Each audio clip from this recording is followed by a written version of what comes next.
Trinity was giddy for days after her New Year's date with Reece. She replayed the kiss that they shared at midnight over and over in her head. It was quick, though not entirely innocent. All Reece did was press his lips to hers gently, and oh so briefly, but she felt like her entire body was on fire. And she knew he felt the same.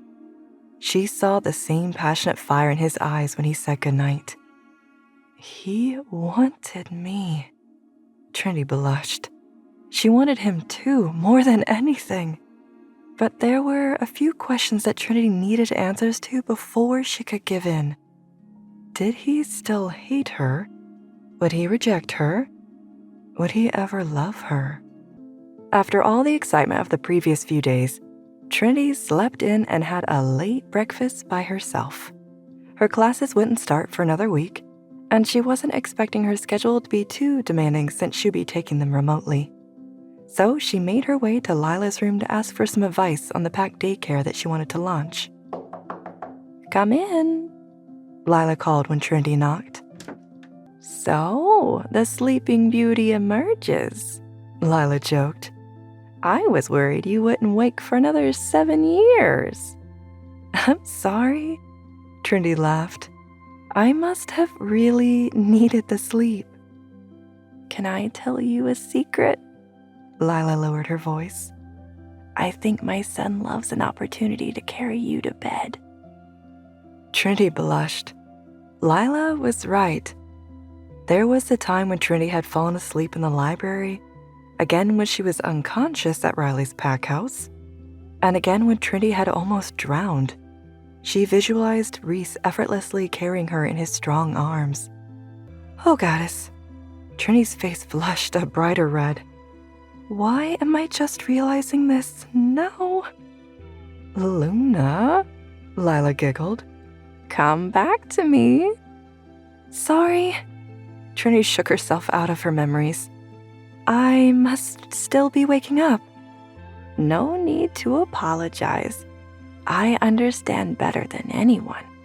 It's funny." Lila gazed out the window. "This must have been the same position we were in when you called me back to you and Reece." "Wait, you remember that?" "Yes," Lila nodded. "Has anyone told you what happened?" Trinity shook her head. "I remember the night my husband died clearly," Lila began. It was difficult for her to recount even after so many years.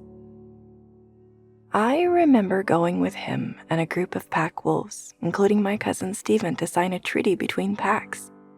There wasn't supposed to be a fight, but when we got there, we learned it was an ambush." Lila paused, fighting back tears. "I watched my husband die in front of me. Then I was hit in the head by something really hard. The next thing I knew, I was walking in the darkness. There was never any relief from that oblivion." Trinity exhaled. She couldn't imagine the amount of pain that Lila had held for so long. "I don't know what to call what happened to me. Most of the time, I was somewhere else entirely. But once in a while, I would hear things. I heard Reece's voice. He would tell me what was going on in his life. Sometimes he would talk about good things, his voice filled with pride. Other times he vented to me angrily. Often he would tell me what he couldn't tell others, his voice full of tears he probably never shed." Trinity squeezed her hand. Between the two of them, they cared about Reece more than anyone else in the world. They both hated to see him in pain. "But you know," Lila continued, "I remember your touch as well. I remember when I heard your voice.